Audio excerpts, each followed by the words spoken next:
Hi folks, it's Professor Diffley. This is Criminal Justice Ethics. We are in Module 4, Chapter 3, and so this is a overview video of this.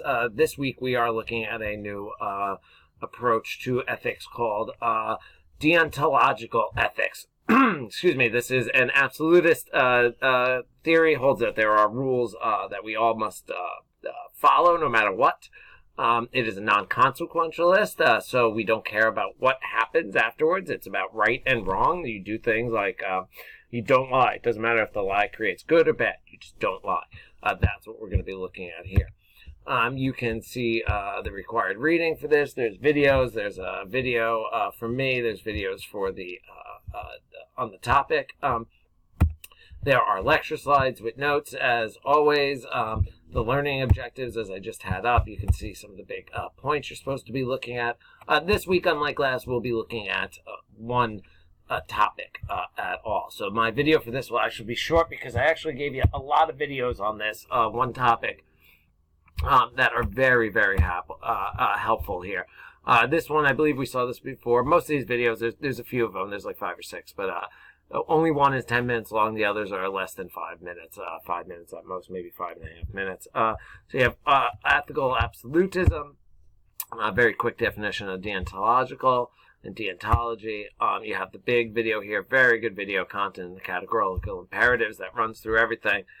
Everything that's in here is also in the slides, so you can kind of look at them together. A hypothetical to illustrate from Kant, one from his books, that a very brief one, animated one that shows you what he's talking about and why. Another one, there's a funny one from, but it's good. It's done by a professor from Clemson. From a show called The Good Place on TV.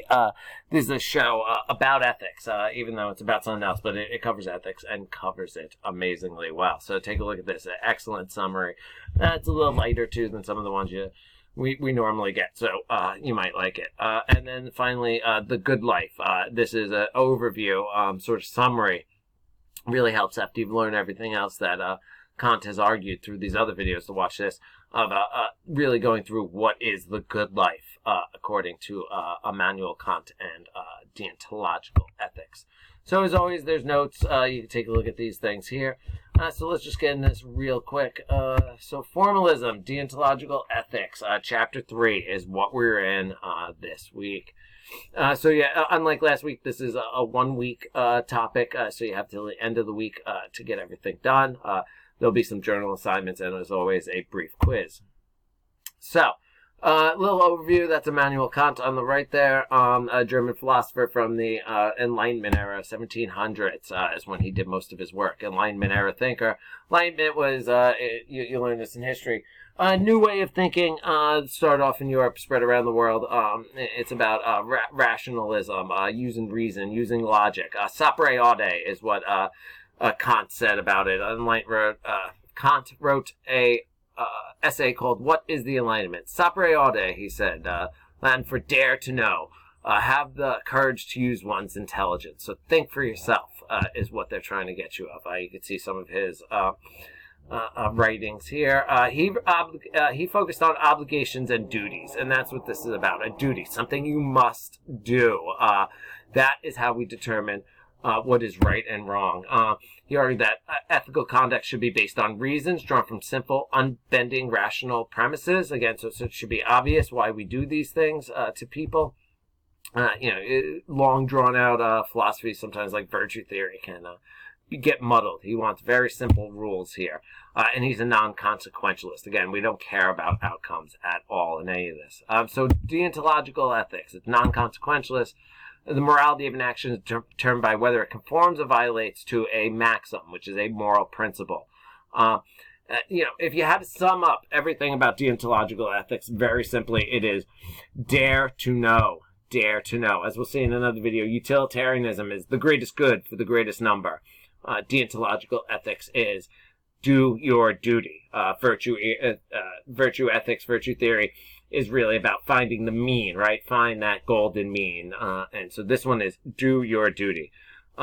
It's, you have to consider these moral and practical imperatives, ignore impacts. That's a big thing. We can't know impacts, so ignore them. So what makes a rule, a maximum is a rule that we should follow? What makes it permissible? For anything to be followed, it must be of absolute necessity and apply in all circumstances. It's universal. But it has to be of an absolute necessity that you must do it, and it's got to apply in all situations. That's how we know if a rule is valid or not. He says, what motivates humans? There's duty, there's inclination, things we want to do, and there's selfishness. Inclinations, things, if you help someone, you might get something out of it. Selfishness is more if you do things only for yourself. So which one should motivate us? Where do we get the true good from? Duty, and duty alone. Again, do your duty. That is the only things that are morally why? Because humans are the only thing that is good without qualification is goodwill. Humans have goodwill. Why? What makes it good? We can think, we can choose, we decide what to do. When we act out of, say, emotions, or carnal desires, then that's not good. That's an inclination. Duty is what makes you act. It's something you must do. Again, in many ways, Kant says, the more disinclined, the less you want to do something, then you probably have a duty to do it. Look at this. Doing the right thing is hard, right? It's not always easy, yet you know you should do it. That's what he's getting at here. So, very, very important. Motivations to act matter here. If I give money to a charity only so I get my name in the paper, I want to impress someone, then it doesn't matter what good that money does, because my motivation was wrong. If it was to steal that money, it was going to impress that person, then I would have stole it, because my motivation is to impress someone, to gain someone's favor. So, my motivations are corrupt, then the good is corrupt as well. You have to have good motives to do something because it is the right thing to do, because it is good to do. This is going to be very important. You often see this one in the criminal justice field, especially for police and things like that. The idea is that, right, there are laws. It says what's right and wrong. Officer is often supposed to apply that law in the sense if someone broke it. They don't really care about the reasons. That's something for the court, right, to deal with later. That's often the view. Find it's not always that easy. You probably saw in the news.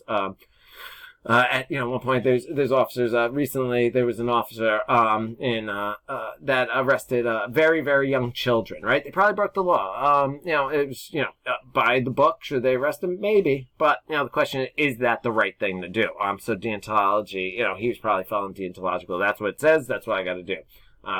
Life ain't that easy, as always, but that is stuff we'll talk about, especially when we get a little bit further and when we actually put a lot of this into practice, and we look at scenarios and we try to apply some of these theories we're learning here is how well do they work. But as a criminal justice professional, you do have a duty, right, to serve the court, to serve the people, that sort of thing. And so that is why this one often hits home with people here. Inclinations have no moral worth. Again, act out of selfish motivation to feel good. Duties have moral worth. You have an obligation, not just a legal obligation, right? You have to protect, family ones. You have control over that sort of thing. But this is what you ought to do. You're not interested in consequences here. The categorical imperative. This is his main point here. The categorical imperative is an action is objective. If an action is objectively necessary in and of itself without reference to anything else, then you should, that is it. You should never act in a way that the maxim, the rule, cannot be universal. Therefore, an act is morally right if and only if its maxim is universalizable. What do we mean there? Oh, look at this one. Here's an example. Don't lie. That's the maximum. Don't lie. Why? Well, what you got to ask yourself is, do you want that to be universalized? Do you want to live in a world where everybody lies all the time? Just imagine the problems. Or what about living in a world where, another maxim, do not steal? Well, if you want to steal, you have to ask yourself the question, is that the kind of world that I want to live in, where everybody is stealing all the time? That's how you determine. That's the first and biggest rule. That's the first biggest test. Do I want to live in this world? So if you want to live in a world that everybody lies, then I guess you go that way. Vast majority of people will say no. They don't want that. They don't want those kinds of worlds. Steps determining this. Again, you can see the rules for this. Determine whether maximum is valid. Consider it. Identify. What is the rule? What's the principle here? Lying, stealing, that sort of thing. Generalize it. Do you want others to do it? Generalize it. Everybody's doing it. Once you've generalized it, if it no longer makes sense, right, it can't contradict itself. It's a contradiction that everybody would lie, then nothing gets done, then it's wrong to do it. So don't do it. And again, if it is necessary, if you could generalize it, well, really think. And, just the last check. Would you want this to happen to you? So if there's something you're about to do, think. Would I want this happening to me and everybody else? If the answer is yes, if you're okay with it, and, again, using an objective standard here, which would, a reasonable person would want, then you do it. If not, don't do it. That is the rule. Hypothetical imperative, these are just means to getting something else. These are like apparent goods. We don't need them. They're not of an absolute necessity. So take these examples. These are in the notes. You want to lose weight. Is it an absolute necessity to go on a diet? No, it's not. Why?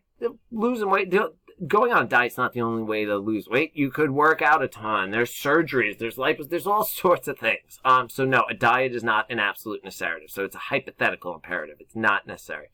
You want to help people. Is the only way to help people to be a doctor, a medical doctor? No, of course not. You could be anything. You could be police. You could be in criminal justice. You could be a teacher. You could be a therapist. All sorts of things. So again, the goal is to help people. Obtaining medical skill is not an imperative. It is not absolute necessity. Do God's will and you won't go to hell. That's a bad way to live. Why? Because you're not trying to be good. You're just trying to please somebody, right? Imagine a God that said, kill and steal, and that's how you go to heaven and you don't go to hell. Well, then you would do that. If your only goal was to get into heaven, not to go to hell, then you'll do whatever it asks. You're not actually doing a right thing. You can see this in notes.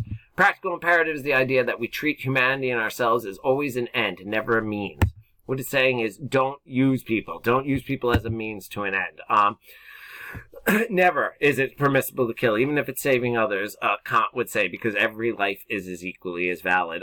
There's a good example of this in the notes and in the video there, but one is we're using each other right now, but that's okay. You're using me for knowledge. I'm using you to ensure my job, right? I got to teach somebody. We all know we're getting something out of this deal, but we went into it eyes open. We understood what we're getting into because we have free will. We have free will because we didn't lie to each other. You came in here, you want knowledge and a degree, you need to get out of your program. I'm coming in here because this is my job and I want to teach you for it. We all know what we're doing. So that is not, we're not using each other as solely a means to an end. We understand we had a choice to do this, is it. This is a practical imperative is based of all natural rights, and you'll understand these from your criminal justice background and in the law, right? We have certain rights. We're all created equal, inalienable rights. This is the idea that we are all equal in that sense, that we are all entitled to the same view of our worth, our moral worth, and our human worth. That, we have obligations to observe and not violate anybody, right? Do you want your freedom of speech taken away? Well, do you want everybody's? Do you want to take someone else's? Would you be okay with them taking yours? That's the kind of thing we're talking about here. He also says the golden rule is not good. You probably don't do unto others and you have them done unto you. This assumes we're all good people, but that's not the case, and that's why Kant criticized this. It lacks moral principle, fails to describe what our duties are to us and others. It's subject, relative, right? A criminal might be okay with having crimes committed against them, so they could say, go ahead, I can do whatever I want because I'd be fine with someone doing this. A masochist who likes pain could say, well, I enjoy pain, so everybody should enjoy being hurt. Is that a good golden rule? That, right? The masochist says then pain is good. So therefore, I can hurt others because I don't care if they hurt me. It's not what we all think. So the golden rule is good. Again, this one I kind of agree with, is good as long as we're all good people and we can agree on what we don't want. But this is his criticism of it there. Again, should we lie? No. Why? Because we need to be truth. We need to know what's going on for certain to have free will. It conflicts with our moral duty and hurts others there.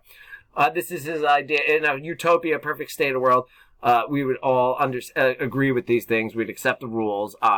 And we really wouldn't need a lot of laws for that in the kingdom of men. Again, it's utopia because it does not exist. Criticisms of Kant really come down to this really inflexible, right? According to this, you don't kill. Even self-defense is wrong. To defense is wrong. Not everybody agrees with that. He also doesn't distinguish between what we owe others and what we owe our family, right? No lying. We all tell our loved ones lies every now and again. He doesn't really copy, look at that. Think about it. Were there ways where telling the absolute truth might make it difficult to live with some family and things like that? So it's a criticism. It's inflexible. This is talked about in the book.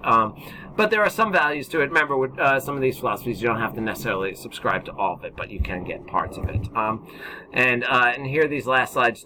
Remember, as we go forward, we're going to compare all these different theories. So you have a couple slides here that do that. All right.